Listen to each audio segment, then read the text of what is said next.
Hi there, it's TevsTV, back for episode 3, and on to what we'll be reviewing today, Mr. Maker. So, what is Mr. Maker exactly, I hear you ask?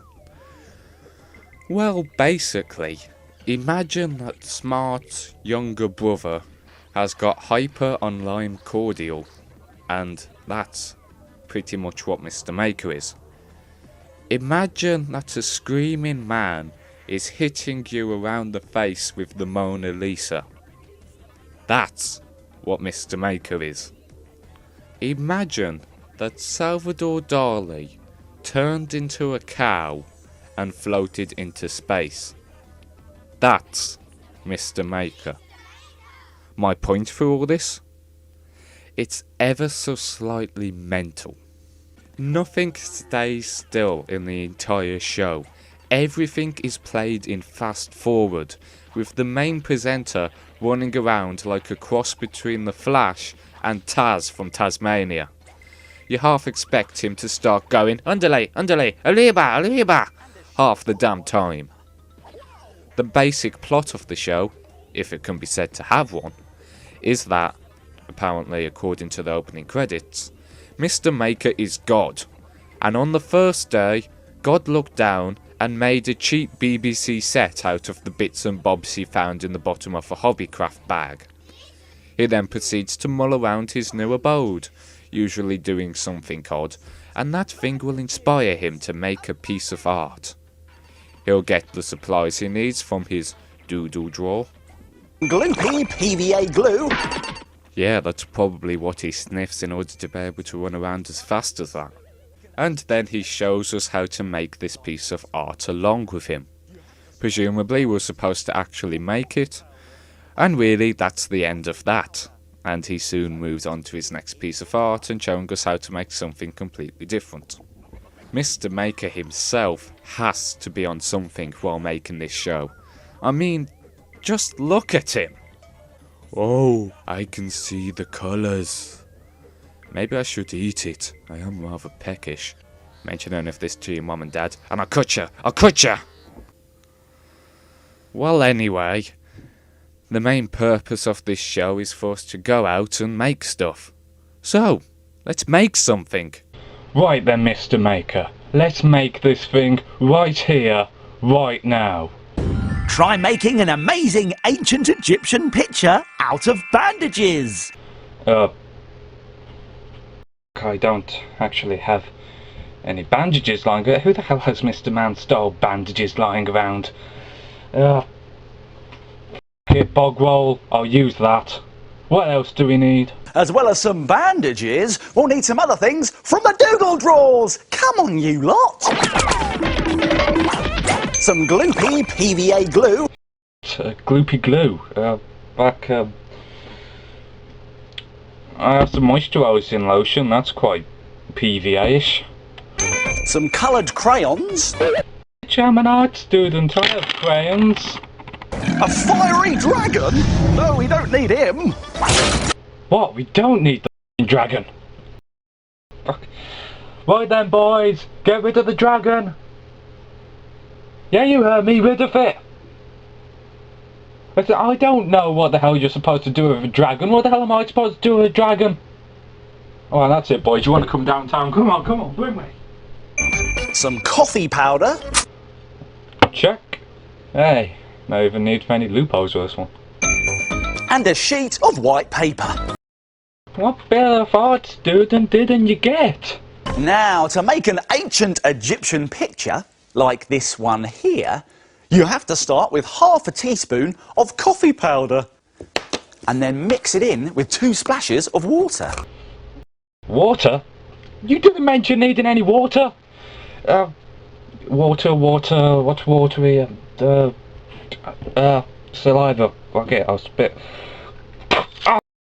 And now we can put in a big splodge of gloopy glue. Of course, when it says glue, you mean moisturising. Oh God. Oh, that does not look nice. Oh Jesus. Oh God.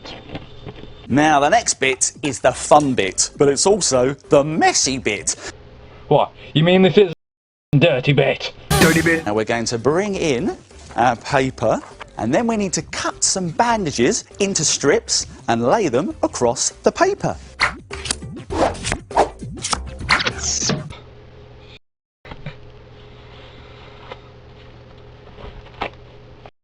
Oh God. Now we're going to very carefully paint our glue and coffee mixture all over the bandages. Oh. Oh. Oh, God. Let's start drawing our picture with a black wax crayon. Oh. Cute. Pyramid. Palm. Tree. So why don't you try making some old-looking paper and drawing an ancient picture? Yeah.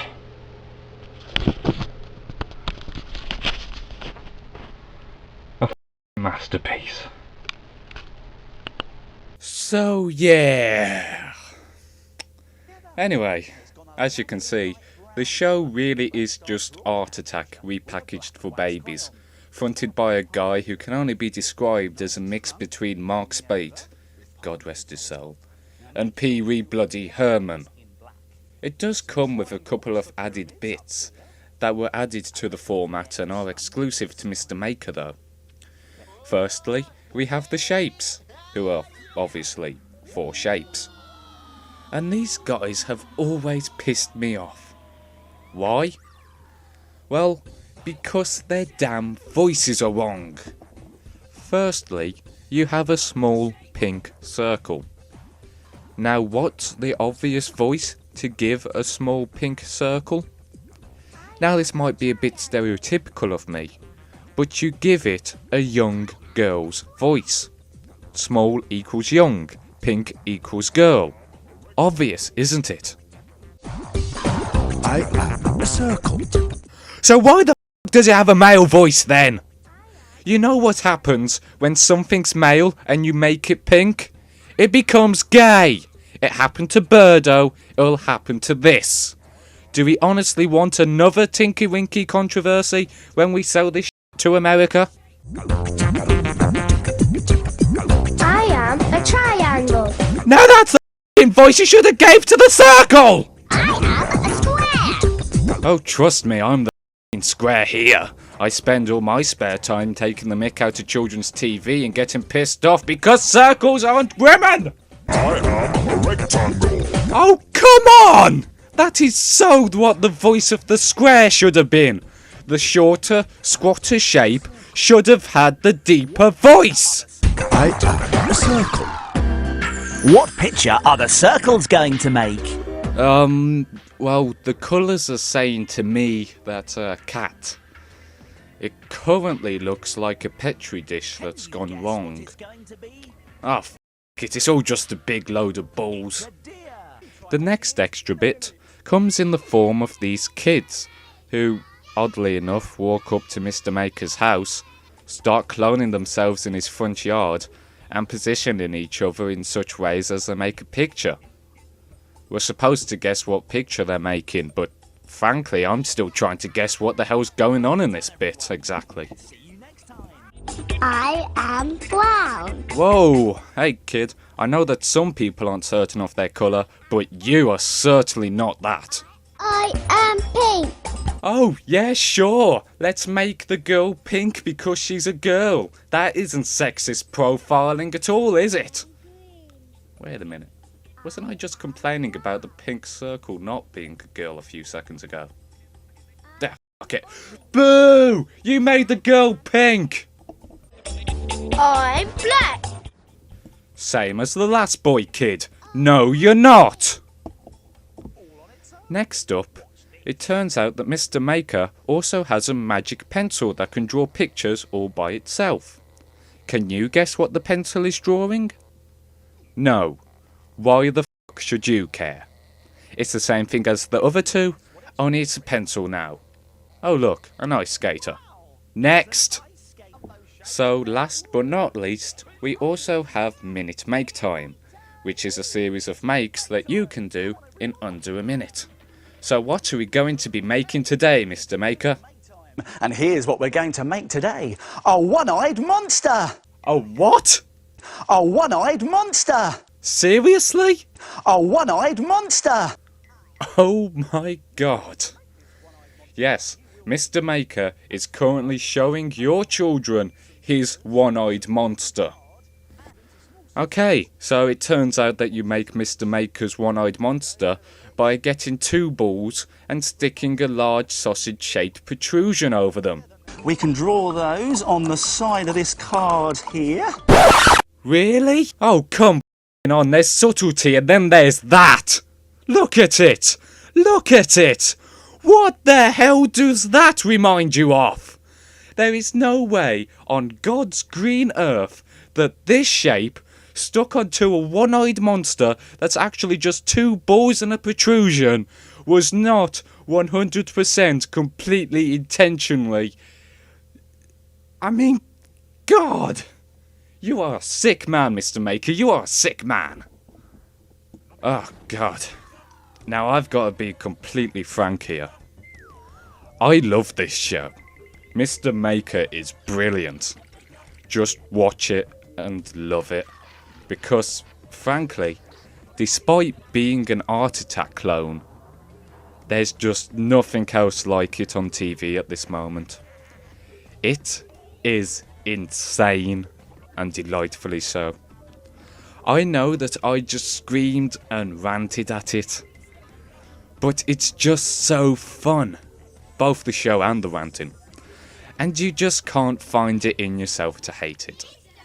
It's a show about a man who's obviously on something, making one-eyed monsters in his spare time, and he has a bunch of small children in matching outfits running around his front garden. Whoa. Actually, now that I mentioned it like that, this show is terrifying. I mean, look into those eyes. Those eyes that stare into your soul. They say that only the dead have seen the end of war. Well, I've seen the end of war and it's in the eyes! The eyes! The eyes! So, all in all, it's a bit crazy. But, then again, that's why I love it. Frankly, I'm amazed how this show doesn't have a bigger cult following outside of its intended demographic. And if you can ever watch it, seriously, just do it. Just for f***'s sake, never try to actually make anything from the show. Unless you consider coffee glue and spit on toilet roll as art. Thank you. This has been TevsTV Spotlight on the show Mr. Maker. Join us next week when we'll be talking about a show very close to my heart. Doctor Who. Until then, thank you. I've been Tevs. You've been an audience. Goodbye.